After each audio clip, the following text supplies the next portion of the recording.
Welcome to Psychology for People in a Hurry. Today we're diving into the new Codependency by Beattie, a book that takes everything you thought you knew about love and flips it on its head. Let's start here. When you hear the word codependency, what comes to mind? Maybe you think it's just loving someone too much or being overly caring. But what if I told you that this kind of love, the kind that knows no boundaries, might not only be draining you, but could also be unintentionally harming the very people you're trying to help? That's the twist Beattie unpacks, and trust me, it's a game changer. Think about it.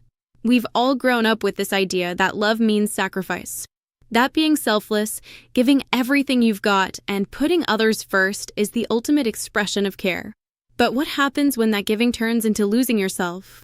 When helping someone you love becomes the thing that's holding them and you back? Beattie doesn't just ask these questions, she confronts them head-on, showing us how love without boundaries can turn into something suffocating. Not just for you, but for everyone involved. Imagine this, a parent so protective they try to control every detail of their child's life, believing it's for their own good. Or a partner who bends over backward to keep a relationship afloat, even when it's one-sided. Or a friend who always says yes, even at the expense of their own happiness. On the surface, these acts look like kindness, like love. But in reality, they're the telltale signs of codependency, a cycle that drains your energy, chips away at your sense of self, and leaves everyone worse off. Here's the truth, codependency isn't just about relationships. It's about identity. Beattie describes it as living in a loop where your worth is tied to how much you can give, fix, or do for others. And the more you pour out, the emptier you feel. It's exhausting. So how do we stop? How do we create relationships rooted in balance, where love isn't about losing yourself, but finding a healthier, more fulfilling connection? That's exactly what this book is here to teach us.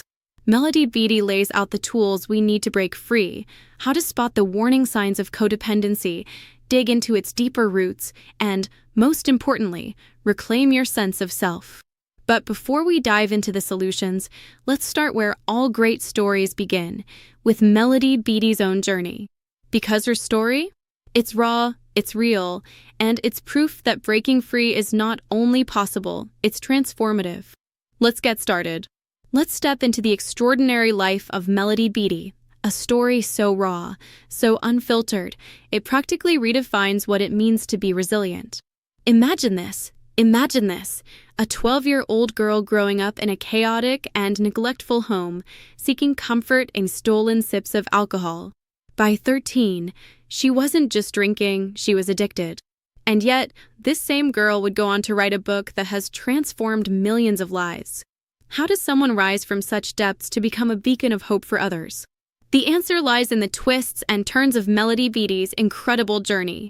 Born in Minnesota in 1948, Beattie's childhood was anything but idyllic.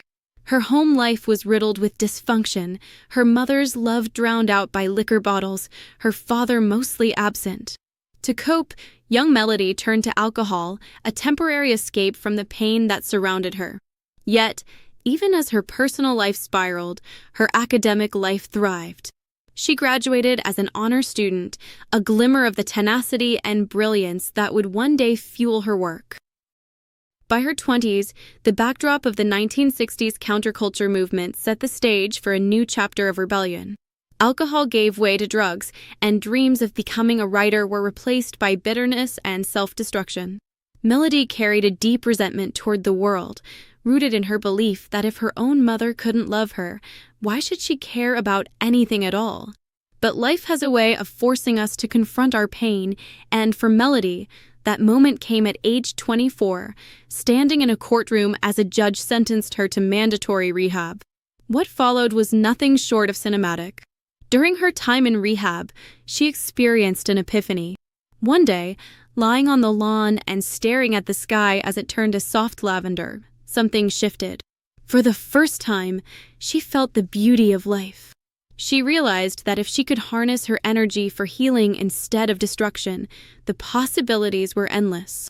8 months later, she walked out sober and ready to rebuild her life. And rebuild she did.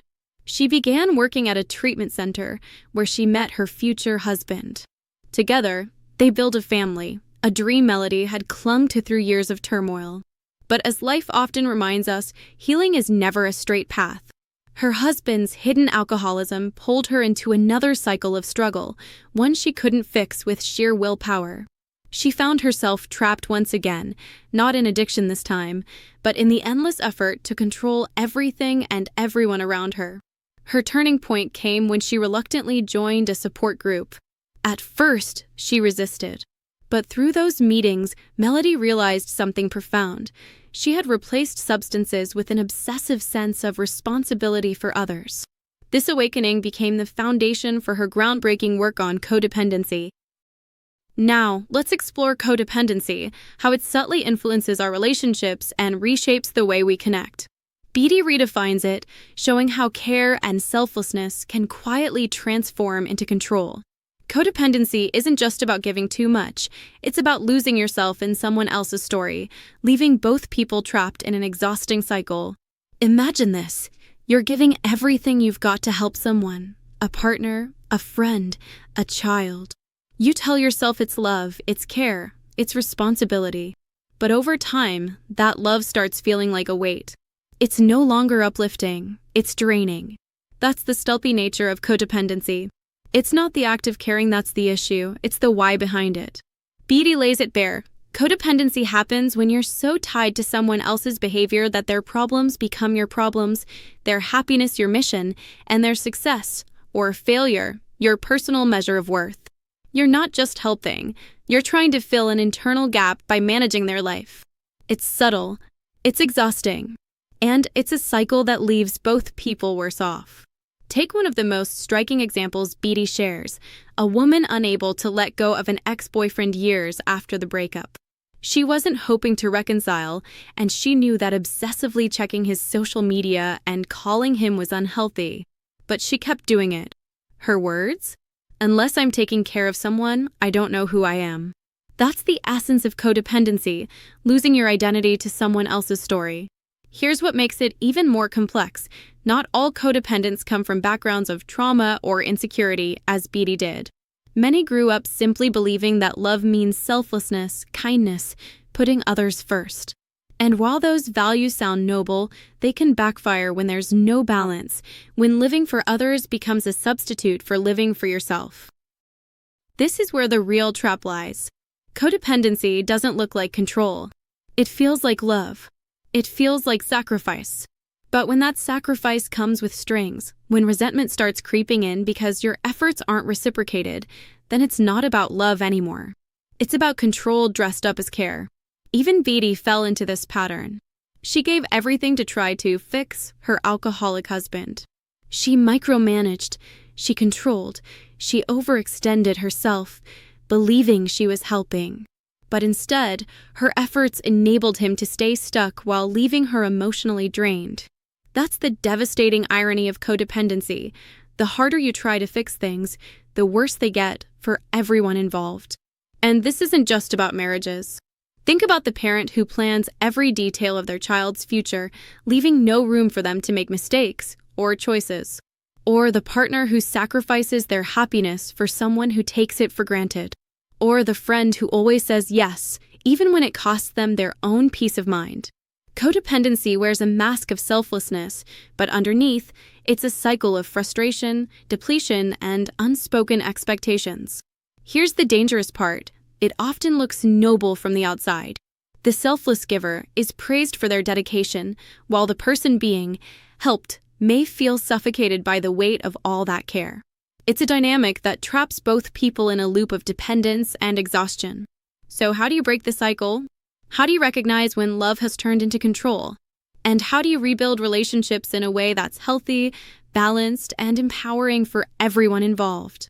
Stick with us, because this is where the real work and the real freedom begins. Let's talk about how to overcome codependency step by step, because this is where Melody Beattie's wisdom truly shines. It's not about brute force or trying harder. It's about something deeper, self-acceptance, and the courage to let go of control. Here's the reality.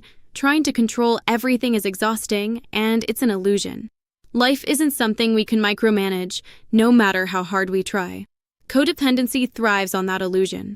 It convinces us that if we just do enough, fix enough, or care enough, everything will fall into place. But as Beattie discovered, that mindset doesn't fix the chaos, it feeds it. So, the first step? See yourself clearly, mess and all. Codependents often carry immense guilt, but Melody reminds us, the same energy you've been using to care for others, to persevere, to survive, those are your strengths. They're just misdirected. Picture this. You've been lugging around a suitcase full of treasures, but you've been too busy focusing on everyone else to notice what you've had all along. Once you recognize your value, the next step is letting go of control. Control feels safe, doesn't it? It feels like a way to keep life from spinning out. But it's not. In fact, it's often the very thing keeping you stuck. Beattie says it perfectly. We are not here to control life, but to live it. Letting go starts small, with practices that ground you. Take mindfulness. Go for a walk, not to get somewhere, but to just be. Notice the trees, the sky, the sounds around you. If your mind drifts, let it. Gently bring it back.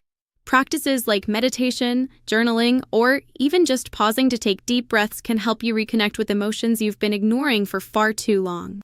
And then comes the big one, boundaries. This is where the real change happens, but it's also where things get uncomfortable. Codependency blurs the lines between you and others. You take on responsibilities that aren't yours, and over time, the relationship becomes tangled with unspoken frustrations. Beattie offers 2 essential steps for boundaries, clearly defining your own and respecting others. Let's start with the first.